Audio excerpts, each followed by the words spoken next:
Bonjour à tous et bienvenue dans Parlons Santé. Le saviez-vous? Plus de 7000 maladies rares sont aujourd'hui recensées et l'on estime que 3 millions de personnes sont concernées en France. Alors comment s'organisent les professionnels de la santé pour les combattre et les traiter? Comment les patients font-ils face à ces maladies atypiques?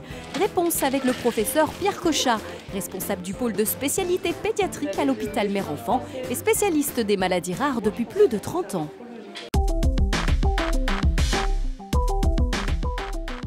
La définition d'une maladie rare, c'est une définition internationale, ce qui est bien parce que tout le monde parle de la même chose.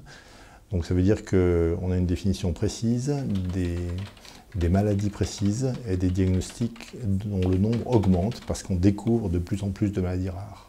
Alors ces maladies rares ont aussi des caractéristiques dans leur mode de présentation. Elles sont souvent graves, elles sont parfois douloureuses, donc c'est à prendre en compte pour les patients. Elles peuvent être mortelles, plusieurs d'entre elles sont mortelles. Et l'autre particularité, c'est que plusieurs d'entre elles retentissent sur le développement psychomoteur, notamment chez l'enfant.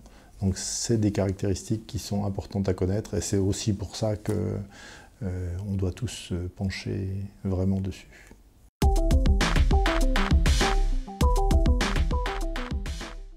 Donc comment diagnostiquer une maladie rare? Il n'y a pas d'outil diagnostic universel.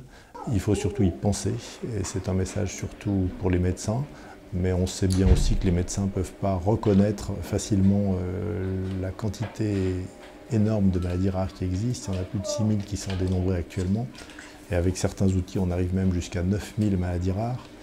Donc il faut simplement avoir ce réflexe. Il faut savoir aussi que c'est souvent des maladies génétiques, l'immense majorité sont génétiques, certaines ne le sont pas, ce qui fait que ça peut être diagnostiqué à tout âge de la vie. La plupart du temps, un tiers sont diagnostiqués dans les premières années de vie, on peut en voir jusqu'à l'âge adulte et même voir l'âge adulte avancé, notamment pour les maladies qui ne sont pas génétiques. Alors, les traitements des maladies rares, c'est un réel problème. Et malheureusement, actuellement, très peu de maladies bénéficient d'un traitement spécifique. On estime qu'il y a à peu près 200 maladies rares traitables par rapport à un total, comme je vous disais, de 6 à 9 000. Donc on a encore beaucoup de progrès à faire. Ces traitements sont très spécifiques, sont habituellement très chers, sont compliqués à administrer. Il y a beaucoup d'innovations et donc beaucoup d'essais thérapeutiques en cours et c'est vrai que ça oblige aussi à expliquer aux personnes concernées que nécessairement ils feront souvent partie d'essais thérapeutiques, mais c'est l'avenir.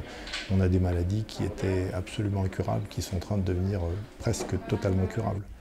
Donc il y a un champ de recherche et de développement et de découverte qui est colossal et on espère qu'il va augmenter au fil des années.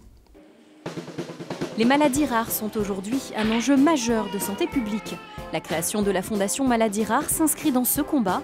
Cette structure unique rassemble des médecins, des chercheurs et des associations de malades pour soutenir financièrement la recherche et le développement de nouveaux traitements. Mais elle améliore également le parcours de vie des personnes malades et l'information au grand public.